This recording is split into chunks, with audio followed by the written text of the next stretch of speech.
Апанашата за досегашните пратеници, министри и останати функционери нема да се укине, но Заев ќе им понуди работа во државни институции. Верува дека на тој начин ќе го сведе на половина бројот на тие кои ќе земаат плата и следната година, а нема да одат на работа. Голем процент од поранешниот пратенички состав ќе има понуда од мене лично како премиер во државата да се вгради во јавните институции. Не зборувам само за директорски места.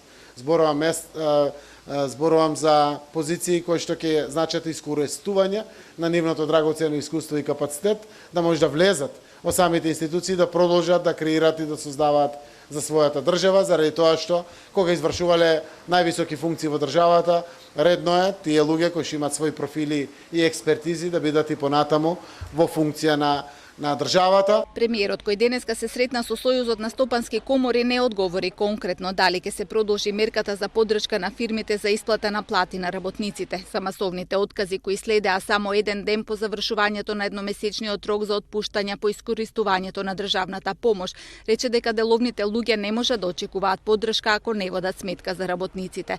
Најави други мерки за заштита на работните места, капитални инвестиции, стабилна даночна политика и намалување на парафискалните давачки за 70%. Ова е едно од клучните барања на Сојузот на стопански комори, кој побара и директна финансиска помош за предпријатијата кои се во тешка состојба и се бора да ја одржат ликвидноста.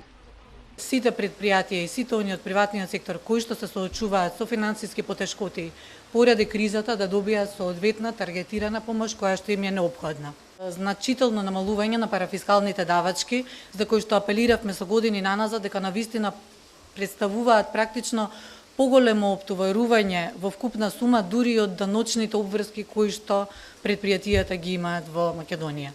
За коморите е важно исправувањето со сивата економија со одлучна акција уште во првите месеци од новата влада. Ако не се реши овој проблем додека трае кризата, вела дека неиздржливоста на состојбите ќе поттигне даночна евазија.